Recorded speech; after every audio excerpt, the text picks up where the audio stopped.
bertanya Pak, bagaimana pola manajemen berbasis sekolah yang Bapak terapkan di sekolah ini?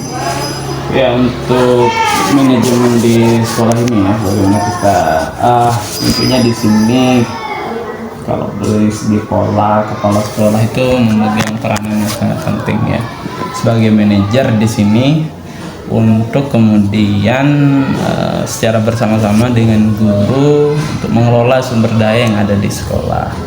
Adapun caranya atau polanya, yang pertama kita selalu berdiskusi dia dengan melibatkan beberapa pemangku kepentingan. Di setiap awal tahun kita selalu kemudian mengadakan rapat dengan dewan guru, ada dari komite, ada dari perwakilan wali murid. Kita coba bersama-sama mereview sekaligus melaporkan penggunaan anggaran BOS misalnya, kemudian apa saja capaian yang sudah dicapai dan sebagainya. Kemudian terutama lagi untuk merumuskan visi, misi dan tujuan sekolah itu kita libatkan juga dari beberapa pemangku kepentingan di sana. Jadi kalau dari segi pola, yang pertama kita libatkan pemangku kepentingan, yang kedua kita laksanakan apa yang sudah kita sepakati bersama, di terakhir nanti kita evaluasi bersama juga. Itu sih pola. Pertanyaan kedua Pak, struktur apa saja yang ada di sekolah ini? Strukturnya? Ya. Ada ini kan struktur organisasi, ada struktur organisasi negara sekolah dasar negeri 12 Sumatera, ini dia nanti bisa difoto. Kemudian ada struktur pengurus KS, ada di sana struktur pengelola perpustakaan ada juga, kemudian struktur komite, ya itu saja sih. Struktur sekolah, ada struktur pengelola UKS, struktur pengelola perpustakaan, sama struktur komite, pengurus komite, tiga. Itu bisa di foto-foto. Pertanyaan ketiga, kegiatan apa saja yang diterapkan di sekolah sebagai program unggulan sekolah? Program unggulan sekolah ya. Jadi di sini kita punya beberapa sih program yang sudah dirasa sudah baik. Yang pertama di sini ada program penguatan literasi dan penguatan numerasi. Itu untuk jadwalnya setiap hari Rabu dan Kamis itu guru-guru memiliki jadwal sendiri untuk melaksanakan penguatan literasi dan numerasi. Kalau hari Rabu itu literasi, Kamis itu numerasi. Caranya adalah guru-guru melaksanakan pembelajaran di luar kelas, jadi penguatan literasinya di luar kelas dengan metode permainan dan sebagainya yang menyenangkan bagi anak-anak. Itu jadwalnya setiap hari Kamis dan Rabu pagi. Itu sih yang paling kita tonjolkan dan hasilnya lumayan. 2 tahun terakhir ini kita untuk di rapor pendidikannya sudah kategorinya sudah baik untuk literasi dan numerasinya.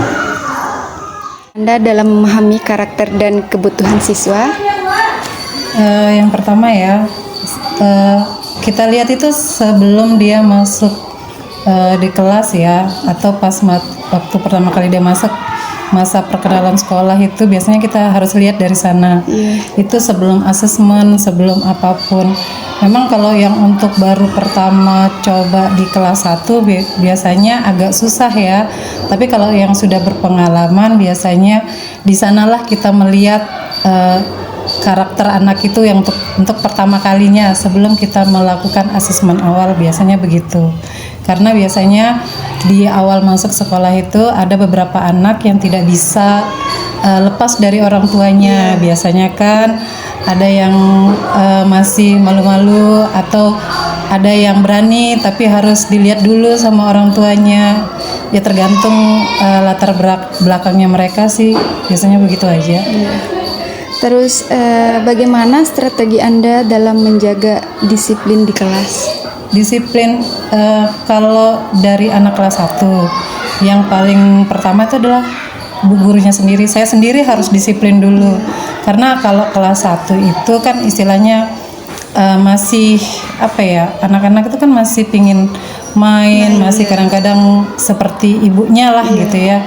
Mungkin dia harus ngelihat dulu gurunya. Kalau gurunya datangnya pagi, apapun yang dikerjain pasti dilihat mereka juga akan mengikuti gitu. Jadi kalau mau pertama untuk mendisiplinkan mereka, bu gurunya dulu harus disiplin dan buat kesepakatan kelas biasanya begitu. Metode seperti apa yang Ibu susun supaya pelajaran menarik dan interaktif? Kalau metode pembelajarannya ya, karena di lingkungan sekolah ini kan tidak semuanya ada yang TK, Iya.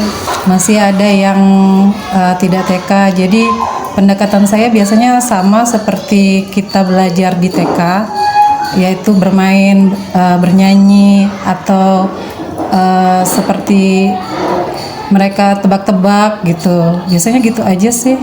Karena kalau di lingkungan ini beda-beda ya. Iya. Karena saya juga pernah nih di lingkungan yang BTN. Kalau di BTN kan biasanya anak-anak rata-rata sudah TK semua, jadi sudah mengenal huruf, sudah mengenal nama binatang ya.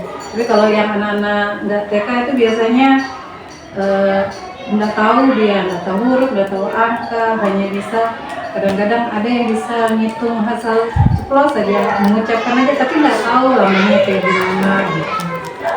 Jadi permainannya kan harus interaktif, menarik, dan biasanya sih saya bilangnya ceria aja gitu. Yang penting mereka mau mengikuti, karena kalau di awal masuk itu saya biasanya nggak terlalu menekankan mereka untuk ini sih membaca, maksudnya menulis, membaca tuh enggak, biasanya tebak-tebakan aja dulu. Itu untuk menarik motivasinya mereka, kalau kita akan belajar apa gitu, biasanya gitu aja.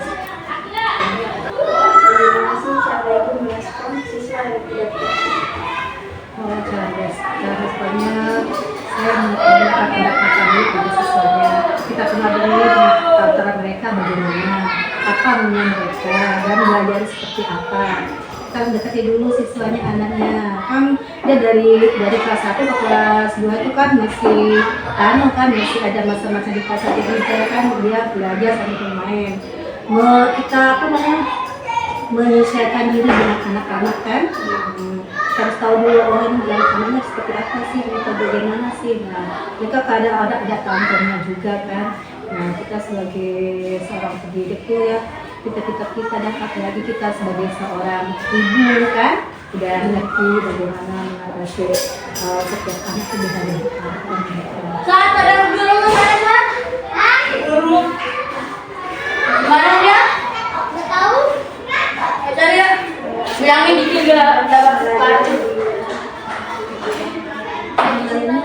Dari media belajar, ada pakai projector, dari buku, dari gambar-gambar, terus dari yang berbentuk abstrak, contoh-contoh, sama kita misalnya contoh pelajaran Pancasila tentang aturan rumah, kita menggunakan media pembelajaran, buatkan suatu gambar, nanti dia yang menentukan mana sih contoh aturan yang di rumah, kan dia akan sendiri nanti namanya, tapi dia mengerti dulu, paham dulu yang dipelajari materi itu, seperti itu.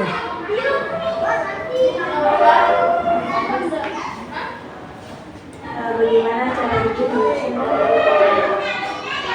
Cara saya menyusun pembelajaran, saya harus belajar dulu dari tujuan pembelajarannya, paham dulu dari tujuan pembelajarannya, CP-nya apa, ATP-nya apa, kan tujuan pembelajaran itu bagaimana kita sebagai guru itu untuk menarik perhatian agar anak itu tidak bosan dan senang belajar bersama guru.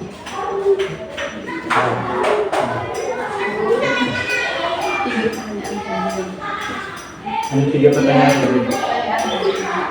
Sudah. Terima kasih Bu ya. Ya.